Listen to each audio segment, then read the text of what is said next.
स्वागत है आपका मैकेनिकल एजुकेशन फोरम में। आशा है आप सभी बहुत अच्छे होंगे। तो आज हम बात करेंगे आई और कैमरा के बीच में जो भी सिमिलैरिटी और डिसिमिलैरिटी है उसके बारे में, है ना।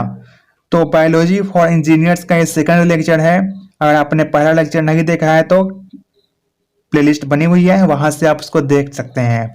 और इस सेशन का आपको आर्टिकल मेरे वेबसाइट पर मिलेगा, जिसका लिंक आपको कमेंट बॉक्स में दिया हुआ है।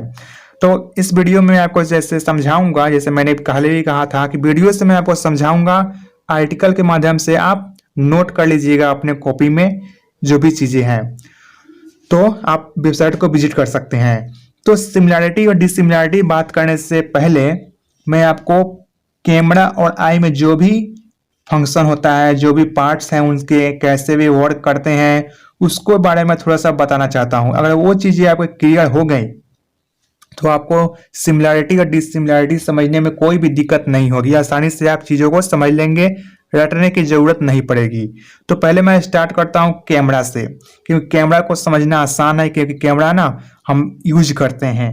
तो कैमरा में एक चीज होता है, जब भी आप मान लीजिए कि आप कैमरा चला रहे हैं अभी, उसमें ना पहले रील आता था, फिल्म भी उसको बोलते हैं। तो अब फिल्म नहीं आ रहा है, अब तो मेमोरी कार्ड लगता है। तो जब आप फोटो खींचते हैं ना, तो इमेज जहां बनता है वो फिल्म पे बढ़ता है या फिर मेमोरी पे बनता है। अगर मेमोरी ही आप निकाल लेंगे, रील निकाल लेंगे, तो इमेज बनेगा कहाँ? आप कितना भी खींच लीजिए, इमेज ही नहीं बनेगा। तो इमेज बनता कहाँ है? फिल्म पे बनता है, जो भी आप खींचते हैं। तो फिल्म पर इमेज बनता है कैमरा में। सेम वही चीज आंख में हमारे रेटिना करता है। रेटिना पर जो भी बाहर की चीजें हम देख रहे हैं ना, वो बनती हैं हमारे रेटिना पर, है ना। रेटिना पर प्रोजेक्शन होता है ना, प्रिपेयर होती है इमेज, है ना, क्रिएट होती है इमेज रेटिना पर। कैसे? जिस तरह से कैमरा में फिल्म करता है, ठीक उसी तरह से रेटिना में, आंख में रेटिना काम करती है। एक चीज होता है, जब आप कैमरा चलाते हैं ना, तो अगर लाइट बहुत ज्यादा है बाहर और आप फोटो खींचना चाहते हैं, तो क्या करते हैं ना, डायफ्रेगम होता है एक पार्ट उसमें, उसको आप नचा नचा कर ब्राइटनेस कम कर देते हैं। और अगर लाइट बहुत कम है बाहर, तो ब्राइट उसी को नचा कर आप ब्राइटनेस बढ़ा भी देते हैं। ये कैमरा में एक फंक्शन होता है ये। तो वो जो होता है ना, उस डायफ्रेगम के द्वारा होता है। डायफ्रेगम जो काम कैमरा में करता है, सेम वही काम आंख में आइरिस करता है। आइरिस क्या करता है? ये भी कंट्रोल करता है लाइट की अमाउंट को, कि लाइट कितना अंदर जाना चाहिए, है ना, कितना अंधेरा है तो कितनी लाइट मिलनी चाहिए आंख को। अगर बहुत ज्यादा लाइट में हम चले गए हैं तो आंख को ये बचाता भी है और एडजस्ट करता है अमाउंट लाइट की, ताकि हम बहुत धूप में भी देख सके, बहुत जहां लाइट है वहां भी हम अच्छे से देख सके। तो ये काम आइरिस का है, ठीक है ना। आपका जो एपरेचर होता है, जो कैमरा में पाया जाता है, वो क्या करता है ना, बाहर से जो भी लाइट आ रही है वो एपरेचर से होकर गुजरती है। देखिए, बाहर से जो भी लाइट आती है एपरेचर्स के द्वारा लेंस तक जाती है, लेकिन एपरेचर पर कितनी लाइट पड़नी चाहिए, कितनी नहीं पड़नी चाहिए, और डायफ्रेगम डिसाइड करता है। ठीक उसी तरह से बाहर से जो भी लाइट आ रही है ना, वो पुपिल के द्वारा लेंस पे पड़ती है, लेकिन पुपिल पर कितनी लाइटें अंदर जानी चाहिए, कितनी नहीं, और आइरिस डिसाइड करता है। तो एपरेचर क्या होता है कैमरा में? ये बाहर से जो भी लाइट आ रही है ना, वो एपरेचर से होकर के लेंस में जाती है कैमरे की, और लेंस में आपका कॉन्वेक्स लेंस होता है। ये कॉन्वेक्स लेंस क्या करता है ना, बाहर से जो भी लाइट आ रही है उसको एक, जब इससे लाइट पास करती है तो एक पॉइंट पर जाकर के मिल जाती है ना। डायग्राम में आप देख सकते हैं, ये जो पॉइंट पर जहां पर ये मिलती है वो आपका फिल्म होता है।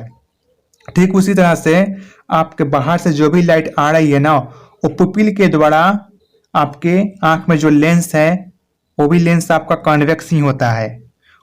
उस लेंस के द्वारा जाती हैं, पास करती हैं, और एक पॉइंट पर जाकर के मिल जाती हैं। सभी जहां पे वे मिलती हैं वो आपका रेटिना होता है, और इमेज वहीं बन के तैयार हो जाता है, ठीक है ना।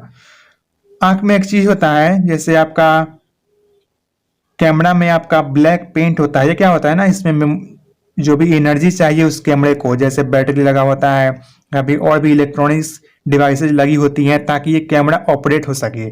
ठीक उसी तरह से आंख में आपका क्लोराइड होता है। ये क्या करता है ना, विटामिन मिनरल्स ये सारी चीजें आंख को देता है ताकि आंख को एनर्जी मिल सके और वे काम कर सके। ये तो हो गया उनके बारे में फंक्शन की वे कैसे काम करते हैं और उनके कौन कौन से पार्ट्स थे। अब हम सिमिलैरिटी के बारे में और डिसिमिलैरिटी के बारे में अच्छे से देख लेते हैं।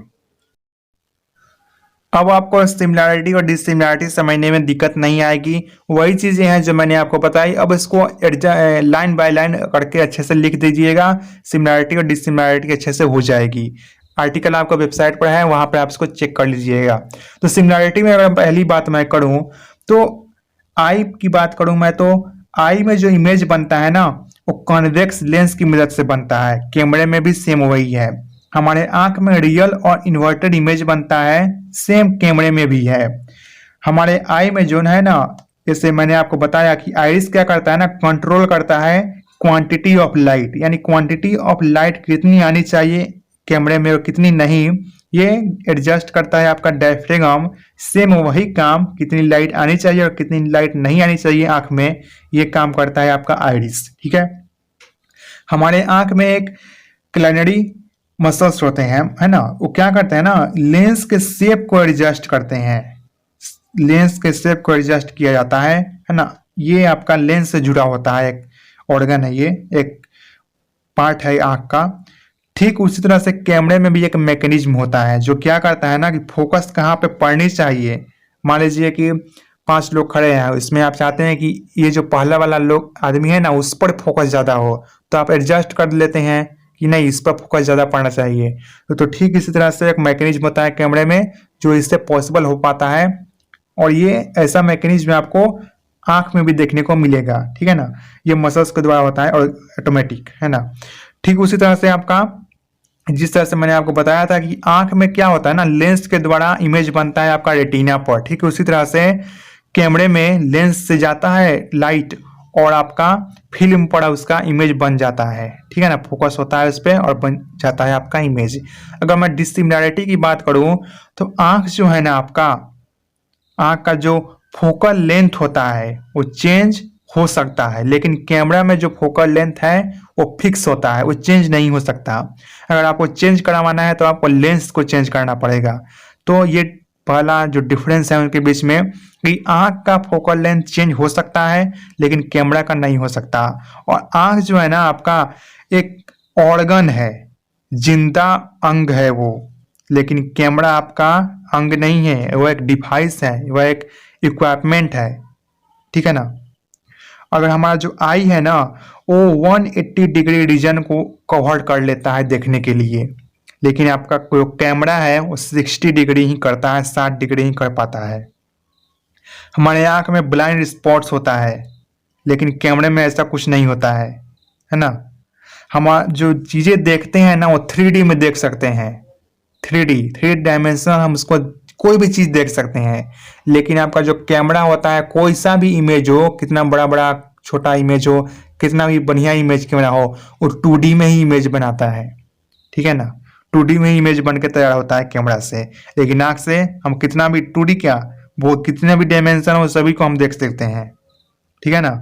आपका जो कैमरा में जो पिक्चर लेते हैं ना, उससे आपने एक बार क्लिक किया, कैप्चर हो गया, वो परमानेंटली आपके मेमोरी में सेव हो जाता है। लेकिन आंख में ऐसा नहीं है ना। जब रेटिना पर इमेज बनता है ना तो वो परमानेंटली रेटिना पर बना नहीं रहता है, वो केवल 1/10 सेकेंड तक ही इमेज बनता है रेटिना पे, उसके बाद वह हट जाता है। लेकिन कैमरा में परमानेंटली वो बन जाता है। जैसे आप कोई चीज को देखते हैं तो ऐसा तो नहीं है कि बराबर आपके आंख में दिख रहा है, वो तुरंत जैसे ही आपके उसको देखना बंद करते हैं आपके दिमाग से वो तुरंत हट जाता है ना। रेटिना से वो तुरंत हट जाता है और दूसरा इमेज बन जाता है और पहला जो इमेज है वो गायब होने लगता है। ठीक उसी लेकिन कैमरा में ऐसा नहीं है, एक बार आपने क्लिक किया, कैप्चर हो गया, मेमोरी में परमानेंटली सेव हो गया। तो ये डिसिमिलैरिटी और सिमिलैरिटी थी। आई थिंक आपको समझ आ गई होगी। कोई भी डाउट रह गया तो कमेंट करके आप पूछ सकते हैं। मिलते हैं नेक्स्ट वीडियो में। Okay bye, thank you.